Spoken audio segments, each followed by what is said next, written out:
여러분, 이런 경험 있지 않나요? 친구들과 한창 대화 중인데 갑자기 머릿속에 궁금한 게 떠올라서 근데 이게 왜 이렇게 된 거지? 하고 질문을 던졌어요. 그러면 갑자기 분위기가 싸해지면서 다들 당신을 이상하게 쳐다보는 거예요.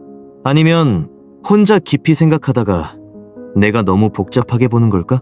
하고 스스로를 의심한 적 있죠?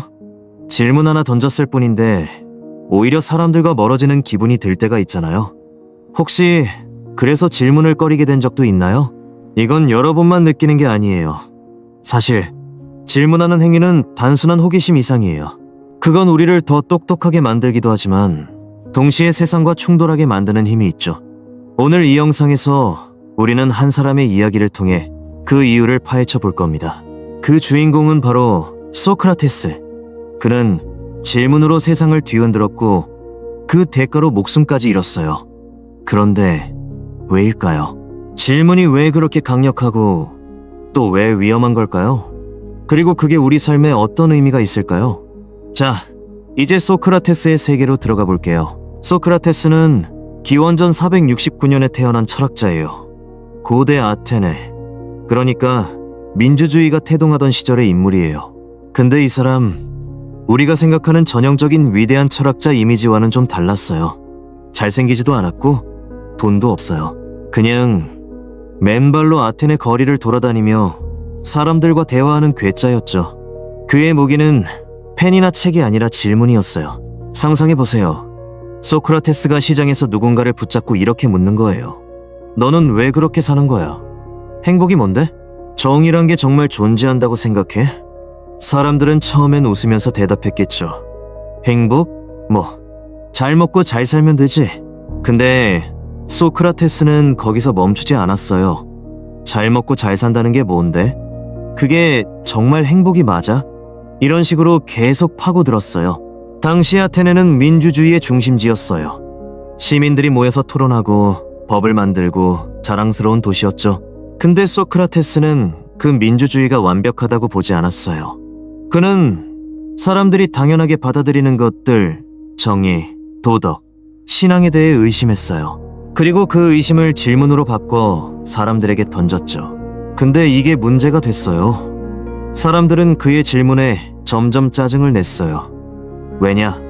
그 질문들이 그들의 무지와 모순을 드러냈기 때문이에요. 예를 들어 어떤 정치가가 나는 정의를 위해 일한다고 말하면 소크라테스는 정의가 뭔데? 네가 말하는 정의가 정말 정의야? 라고 물었어요. 그 정치가는 당황했고 결국 화를 냈죠. 결국 소크라테스는 기원전 399년에 재판에 끌려갔어요. 혐의는 두 가지였어요. 청년들을 타락시켰다, 신을 모독했다. 근데 진짜 이유는 따로 있었어요. 그의 질문이 아테네의 권력자들과 시민들의 자존심을 건드렸던 거예요. 재판에서 소크라테스는 변호 대신 또 질문을 던졌어요. 내가 잘못이라면 그 잘못이 뭔데? 결국 그는 사형 선고를 받았어요. 독약을 마시며 죽었죠. 죽기 직전 그는 이렇게 말했어요. 검토되지 않은 삶은 살 가치가 없다. 질문하지 않는 삶은 의미가 없다는 거예요. 그렇다면 질문이 왜 우리를 똑똑하게 만들까요? 이건 그냥 철학적인 이야기가 아니에요. 심리학적으로도 설명이 가능해요. 질문은 단순한 호기심이 아니라 뇌를 깨우는 도구예요. 우리가 왜? 라고 묻는 순간 뇌는 편안했던 상태에서 벗어나 새로운 연결을 만들기 시작하죠. 심리학자들은 이걸 인지적 갈등이라고 불러요. 뭔가 모순되거나 이해 안 되는 걸 마주하면 뇌가 불편해져요. 그리고 그 불편함을 해결하려고 노력하죠. 예를 들어 여러분이 왜 하늘이 파란 거지? 라고 물으면 뇌는 빛이 산란돼서 그렇다는 답을 찾으려고 움직여요. 그러면서 새로운 지식이 쌓이고 사고가 깊어지는 거예요. 소크라테스는 이 과정을 대화법으로 체계화했어요. 그는 상대방에게 계속 질문을 던져서 스스로 답을 찾게 했죠. 예를 들어 누가 용기가 중요하다고 말하면 용기가 뭔데? 겁쟁이와 용감한 사람의 차이가 뭐야? 라고 물었어요. 그러면 상대방은 점점 더 깊이 생각하게 되고 결국 자기 생각의 한계를 깨닫게 됐어요. 근데 여기서 재미있는 점이 있어요. 질문은 우리를 똑똑하게 만들지만 동시에 다른 사람들을 불편하게 해요. 왜냐? 질문은 무지를 드러내니까요. 누가 나는 똑똑해라고 생각하는데 당신이 그럼 똑똑하다는 게 뭔데? 라고 물으면 그 사람은 당황하죠. 대답을 못하면 자존심이 상하고 그러다 보면 당신을 원망하게 돼요. 소크라테스가 아테네에서 겪었던 일이 바로 이거예요. 현대과학도 소크라테스의 직감을 뒷받침해요. 2019년 MIT에서 진행된 연구에 따르면 질문을 던질 때 뇌의 전전두엽이 활성화된다고 해요. 이 부위는 문제 해결, 비판적 사고, 창의성을 담당하죠. 질문을 많이 할수록 이 부위가 강해지고 사고력이 향상돼요. 실제로 이 연구에서 질문 습관이 있는 사람들은 IQ 테스트에서 평균 15점 높은 점수를 받았어요.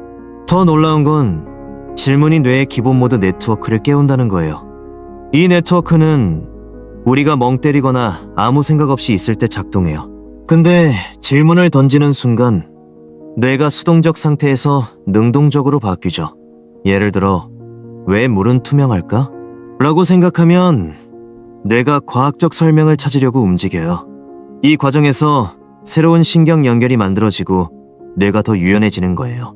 또 다른 연구, 2022년 스탠퍼드 대학의 실험에 따르면 질문을 자주 던지는 사람들은 문제 해결 속도가 20% 빠르고 창의적 아이디어도 더 많이 낸다고 해요. 소크라테스는 500년 전에 이걸 본능적으로 알았던 거예요. 그는 질문이 단순한 대화 도구가 아니라 인간을 더 똑똑하게 만드는 열쇠라고 봤어요. 그럼 오늘날은 어떨까요? 우리는 정보가 넘치는 세상에 살고 있어요.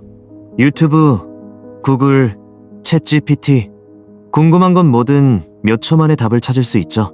근데 아이러니하게도 질문을 던지는 사람은 점점 줄어들고 있어요. 왜냐? 현대사회는 생각할 필요 없는 콘텐츠로 가득 차 있으니까요. 소셜미디어를 보세요. 웃긴 짤, 감동적인 스토리, 화나는 뉴스.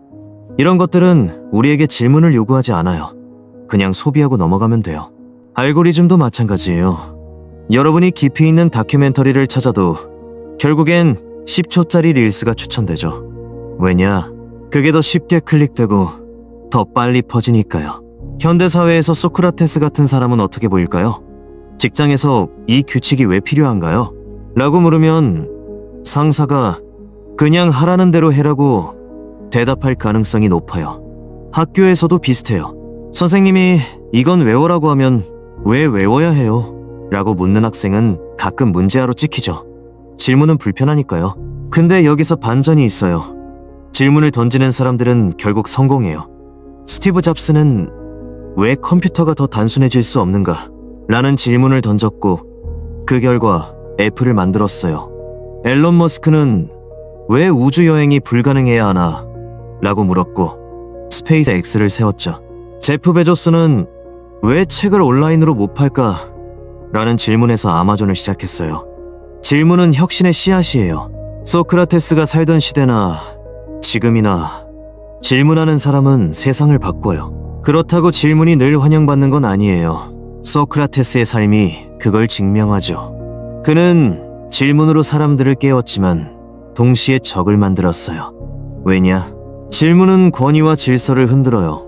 아테네의 지도자들은 소크라테스가 청년들에게 왜 어른 말을 무조건 믿어? 라고 묻는 걸 두려워했어요. 그 질문은 그들의 권력을 위협했으니까요. 심리학적으로도 사람들은 질문에 저항해요. 백파이어 효과라는 게 있어요. 누가 당신의 믿음을 의심하는 질문을 던지면 당신은 오히려 그 믿음을 더 강하게 붙잡게 되죠. 예를 들어 누가 너 진짜 그 정치인이 옳다고 생각해? 라고 물으면 대답 대신 내가 틀렸을 리 없어라고 방어하게 돼요. 소크라테스는 이걸 알았지만 멈추지 않았어요. 그는 진실을 찾는 게 더 중요하다고 믿었죠. 역사를 봐도 비슷해요. 갈릴레오는 왜 지구가 태양 주위를 도는 거지? 라는 질문을 던졌고 교회에 의해 감금됐어요. 니체는 왜 우리가 도덕을 맹목적으로 따를까? 라고 물었고 미친 사람 취급받았죠. 질문은 위험해요. 왜냐? 세상을 뒤흔들기 때문이에요. 이제 질문의 양면성을 볼까요? 질문은 우리를 똑똑하게 만들지만 동시에 고립시킬 수도 있어요. 소크라테스는 그걸 몸소 겪었어요. 그는 질문을 멈추지 않았고 결국 외톨이가 됐어요. 사람들은 그를 피했고 심지어 증오했죠. 왜냐? 그의 질문이 그들의 자아를 건드렸기 때문이에요. 심리학에서 이걸 거울 효과라고 해요. 똑똑한 사람이 질문을 던지면 그 질문은 상대방의 한계를 비춰줘요. 예를 들어 친구가 난 열심히 산다고 말했는데 당신이 열심히 산다는 게 뭔데? 라고 물으면 그 친구는 불편해져요. 왜냐? 그 질문이 내가 진짜 열심히 사는 걸까? 라는 의심을 불러일으키니까요. 소크라테스는 이 효과를 극대화했어요. 그는 사람들에게 너 진짜 아는 게 맞아? 라는 질문을 던졌고 그게 사람들을 화나게 했어요. 근데 그는 그걸 의도했어요. 왜냐? 무지를 깨닫는 순간이야말로 지혜의 시작이라고 믿었기 때문이에요. 그럼 우리는 소크라테스에게서 뭘 배울 수 있을까요? 질문이 똑똑함의 열쇠라면 우리도 그걸 활용할 수 있죠. 몇 가지 실용적인 방법을 알려드릴게요. 첫째, 매일 한 가지 질문을 던져보세요. 왜 나는 이 일을 하는 거지? 내가 행복하다고 느끼는 게 진짜 행복인가? 같은 간단한 질문이에요. 이걸 노트에 적어보고 스스로 답을 찾아보세요. 소크라테스처럼요. 둘째, 다른 사람에게 질문을 던질 때 신중하세요. 소크라테스는 사람들을 깨우려 했지만 동시에 적을 만들었어요. 질문을 던질 땐 상대가 받아들일 준비가 됐는지 보세요. 예를 들어 친구가 고민을 털어놓으면 왜 그렇게 생각해? 라고 부드럽게 물어보는 거예요. 이런 질문은 상대방이 스스로 생각하게 만들어요. 대신 그건 잘못됐어 라고 단정짓는 말은 피하세요. 질문은 비판이 아니라 대화를 열어주는 도구여야 해요. 셋째, 질문 뒤에 답을 찾는 과정을 즐기세요. 소크라테스는 답을 찾는 과정에서 진짜 배움이 일어난다고 했어요. 예를 들어 왜 하늘은 파란색일까? 라는 질문을 던졌다면 구글링에서 빛의 산란에 대해 배우고 더 깊이 들어가면 물리학까지 닿을 수 있어요. 이 과정에서 뇌가 새로운 연결을 만들고 더 똑똑해지는 거예요. 마지막으로 질문이 불러오는 불편함을 받아들이세요. 소크라테스는 불편함이 성장의 신호라고 봤어요. 질문이 불편함을 만들 때 그게 바로 당신이 성장하고 있다는 증거예요. 자, 이제 정리할 시간이에요. 소크라테스는 우리에게 질문이야말로 똑똑해지는 길이라고 가르쳤어요. 질문은 뇌를 깨우고 세상을 더 깊이 보게 만들죠. 심리학도 과학도 그걸 증명해요. 하지만 동시에 질문은 우리를 고립시킬 수도 있어요. 사람들이 불편해하니까요. 소크라테스는 그 대가를 목숨으로 치렀지만 그의 유산은 2500년이 지난 지금도 살아있어요. 여러분도 한번 생각해보세요. 마지막으로 왜? 라고 진지하게 물어본 게 언제인가요? 주변에서 질문 때문에 이상하게 쳐다본 적 있나요? 소크라테스는 이렇게 말했어요. 나는 아무것도 모른다는 걸 안다. 그 겸손한 질문에서 모든 지혜가 시작됐죠. 오늘 질문을 던져보세요. 왜 나는 이 영상을 보고 있는 거지? 내가 믿는 게 정말 맞나? 작은 질문 하나가 여러분을 완전히 바꿀 수도 있어요. 이 영상이 마음에 들었다면 아래 댓글에 여러분의 질문을 남겨주세요. 여러분은 세상에 어떤 왜를 던지고 싶나요? 그리고 이런 이야기를 더 듣고 싶다면 구독 버튼 눌러주세요. 다음 영상에서 또 만나요.